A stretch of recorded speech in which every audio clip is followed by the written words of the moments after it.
What happens when you take a 14th century Arthurian story, make it into a feature-length film, yet do nothing to modernize it for a modern audience? It works.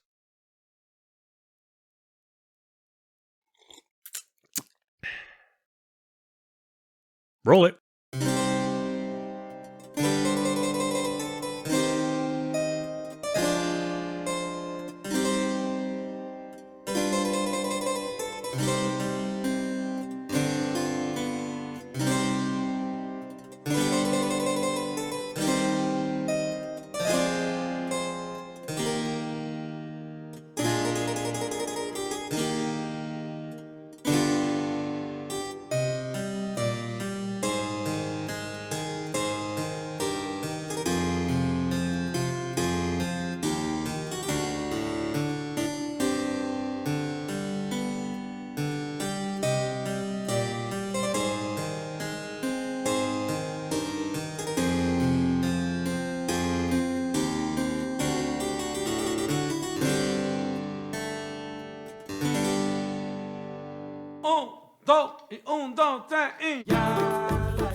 Now, I won't pretend I wasn't one of the many to walk out of the movie theater unsure of even what questions to ask.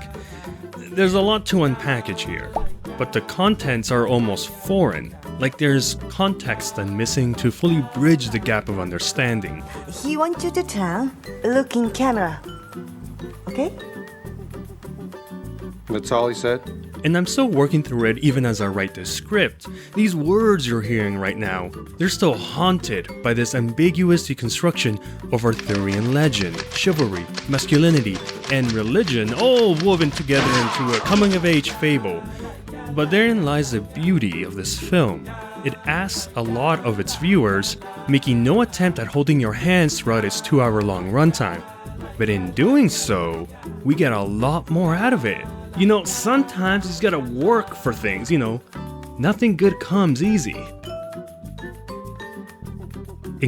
Including understanding a movie.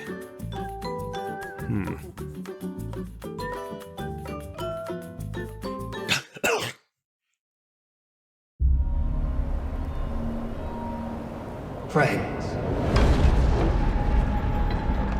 brothers and sisters, who can regale me and my queen with some myth?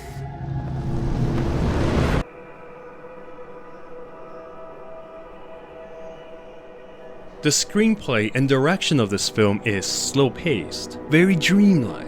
Imagine words popping out of the pages, being whisked into images that blend together into a cyclical...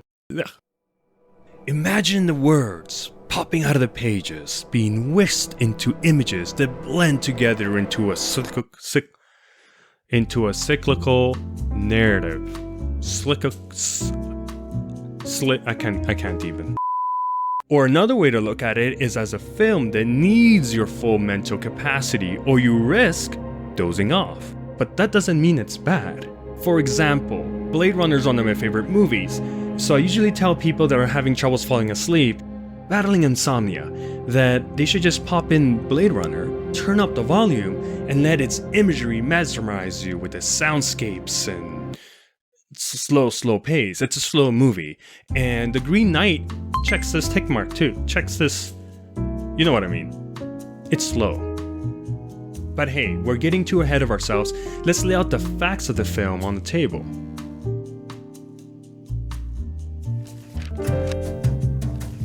Written and directed by David Lowery, this adaptation of a poem titled Sir Gawain in The Green Knight stars Dev Patel as a not yet a knight Gawain. Yeah, this was a small tweak given to us by the director of the film to give the character something more to work for. So hey, there is some modernization for us simple 21st century folk, but it's very far and few between. This is maybe the only one. The hero of our tale is joined by a cast that includes Alicia Vikander as Esso and the Lady, Joel Edgerton as the Lord, who, fun fact, played Sir Gawain in 2004's King Arthur.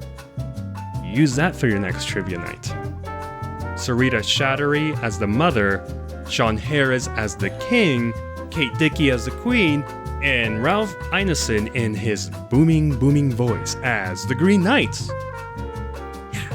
Yeah, they weren't given any names, perhaps playing into that whole ambiguous nature of this film. But just looking closer, we can kinda infer as to who they are. If this is an Arthurian tale, then this is the Round Table, and then this is our king. Hey, it's King Arthur. We are all Britons, and I am your king.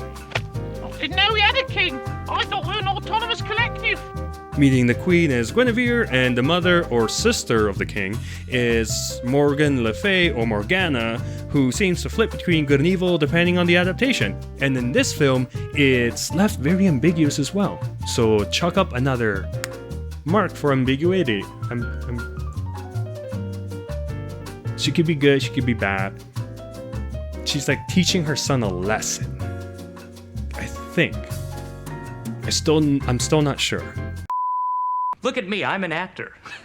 An actor, for crying out loud. I mean, you know how much rejection I face every day?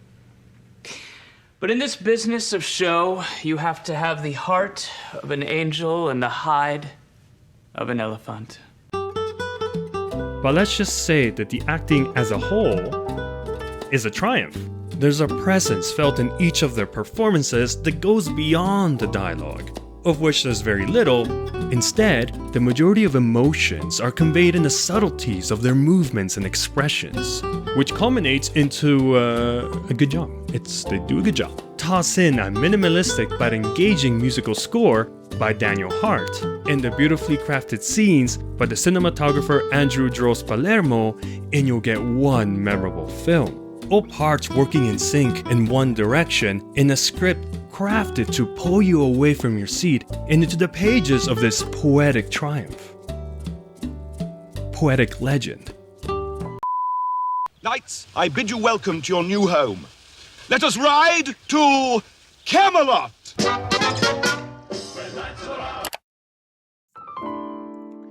There are a lot of questions left unanswered. Sir Gawain, for example, we don't even know how to say his name properly. Is it Gawain, Gawain, Gawain? We don't know, and the actors don't know. You'll see that they all say it differently.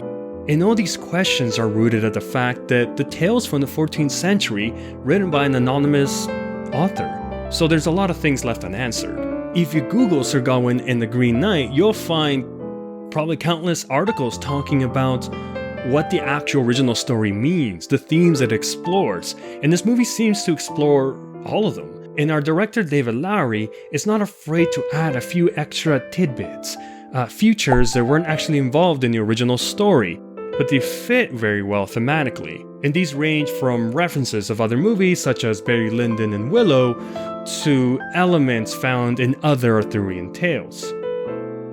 So let me close things off by saying, if you enjoy these engaging kind of movies, the ones that knock your brain around and force you to really think outside the box, then sure, give The Green Knight a watch. It's a movie that demands your attention. It asks for your time as you mull it over. And after all that, it may request a second viewing once you've had your epiphany. And if that sounds like something down your alley, then what are you waiting for? Thank you for watching. Yeah. One take, that took one take. Yes.